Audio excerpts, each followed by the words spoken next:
Halo semua, perkenalkan nama saya Lydia Sapin, saya dari kelas 10 TKP. Jadi hari ini saya akan menjelaskan mengenai sistem penyimpanan secara subjek. Nah, kita harus tahu dulu nih sistem pengertian dari sistem penyimpanan arsip itu apa. Nah, sistem penyimpanan arsip itu merupakan sistem yang biasanya digunakan untuk penyimpanan dokumen agar suatu saat jika dibutuhkan maka akan mempermudah dalam pencarian serta penemuan dokumen agar mempersingkat waktu. Nah, selain itu juga kita harus mengetahui nih karena materi kita mengenai sistem penyimpanan subjek, kita harus juga mengetahui nih pengertian dari sistem subjek itu apa sih? Sistem subjek ini merupakan sistem penyimpanan arsip yang dimana disusun berdasarkan pengelompokan dengan nama masalah atau subjek pada surat. Nah, ada juga nih kelebihan serta kekurangan dari penyimpanan arsip dengan menggunakan sistem subjek ini. Nah, kelebihannya itu mudah dalam pencarian keterangan apabila perihal saja yang ingin dicari. Yang kedua, bisa dikembangkan dengan tidak terbatas judul serta susunan. Nah, ada juga nih selain kelebihan pasti ada kekurangan. Nah, kekurangannya itu yang pertama sulit mengklasifikasi apabila terdapat aneka ragam perihal yang sama pada surat satu dengan surat yang lain. Yang kedua, kurang cocok untuk bermacam surat. Nah, selanjutnya itu ada pembagian masalah sistem penyimpanan secara subjek. Nah, pada sistem penyimpanan secara subjek ini, masalah itu dibagi menjadi 3 tingkatan. Tingkatan pertama itu berisi tentang masalah utama dalam surat, atau biasa bisa dibilang masalah utama itu sebagai masalah yang paling luas. Yang tingkat kedua itu berisi submasalah dalam suatu surat, atau bisa dibilang submasalah itu merupakan pecahan dari masalah utama menjadi yang lebih kecil.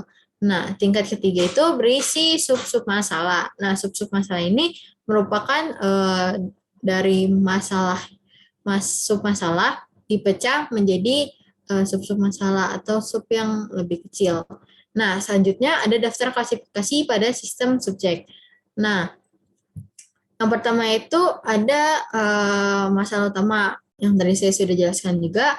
Masalah utama itu berisi masalah-masalah yang terdapat di dalam surat. Nah, contohnya seperti ini. Ada nama dan kode. Nah, untuk masalah utama itu banyak, bisa hubungan masyarakat, kerja sama luar negeri, organisasi dan tata kerja, perlengkapan, kepegawaian, keuangan, dan sebagainya. Nah, untuk yang kedua ini ada submasalah. Nah, submasalah itu yang sudah tadi saya jelaskan, yaitu berisi masalah-masalah yang sudah dipecah dari masalah utama agar menjadi masalah yang lebih kecil.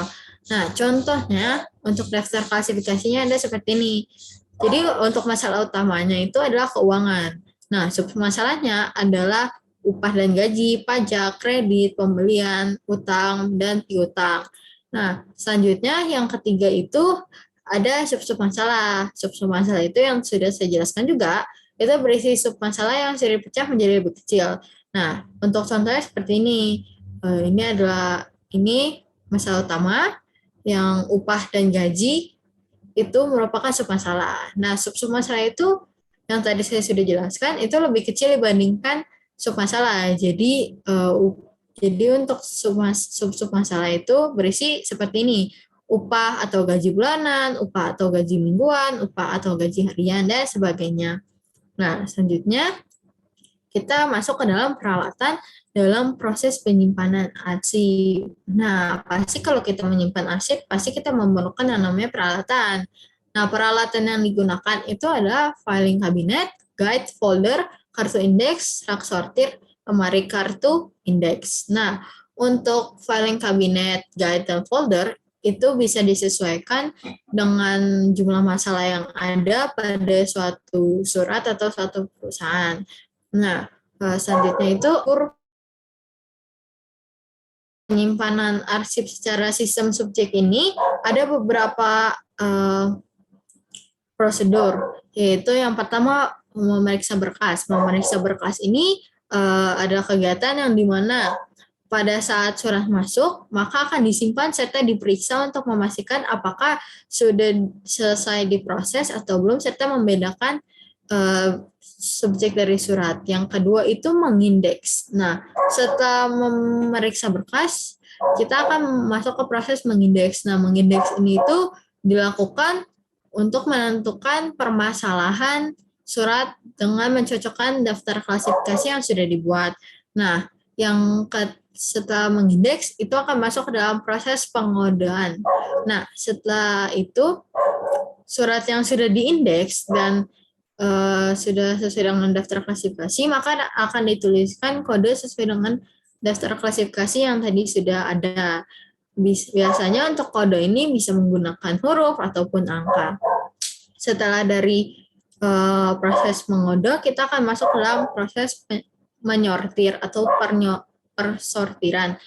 Nah, setelah itu, dalam proses ini, surat akan dikelompokkan sesuai dengan kode yang telah diberikan pada saat kegiatan pengodaan tadi. Nah, setelah itu, setelah menyortir, itu akan masuk ke dalam proses terakhir, yaitu proses penempatan. Nah, pada proses itu, surat akan ditempatkan sesuai kode surat ataupun kode penyimpanan yang sudah ada. Nah, sekian dulu dari presentasi saya pada hari ini. Saya mohon maaf jika ada salah kata ataupun penggunaan kata yang kurang benar. Kedepannya saya akan menjadi lebih baik. Sekian, terima kasih.